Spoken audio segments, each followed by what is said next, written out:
People are so suckered by Democrats with health care.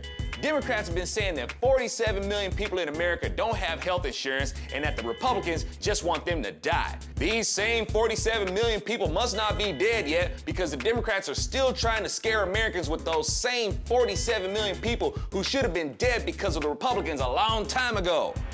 I think what's happening. Propaganda.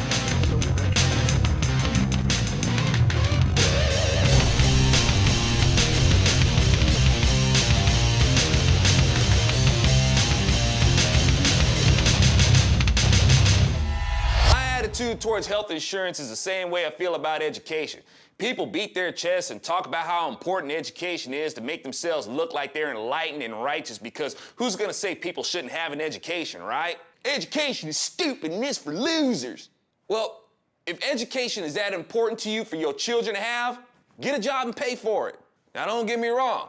Uneducated people will result in being a huge problem in this country, so it's worth the investment to have public education. Now, I don't care if a state wants to provide public education, but I don't agree that their government should be taxing income to pay for it. That's a violation of our property rights, and the schools are always demanding more money. Now, private schools are always portrayed as fancy schools with lots of money in them, but in reality, it's the public schools that have the most money in them. My point is this: education is valuable, but if you want something of value, work to pay for it. Your health is valuable, right?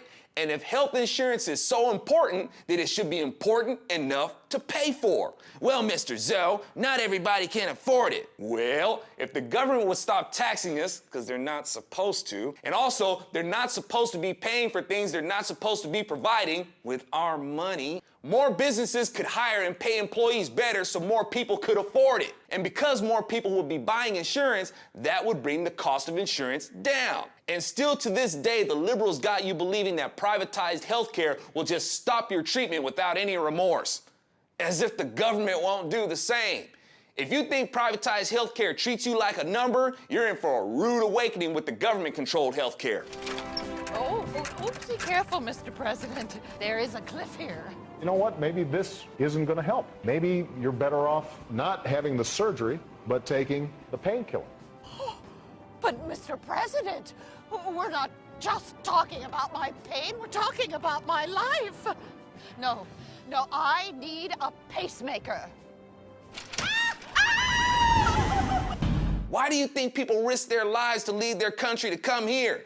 A big part of why is because their health care sucks and their government becomes more oppressively parasitic to its people to be able to afford to ration out the health care. To pay for the health care you want, the government will have to become more and more parasitic to feed the parasitic liberal culture that voted them in. I'm Alfonso Rachel with Zonation, where we see that if people would stop being so selfish, humble themselves, and focus on providing a service instead of focusing on how to get things for free at someone else's expense, they'd have better health care at their disposal than what the government can give them, and sooner. Careful, Mr. President. There is a cliff here.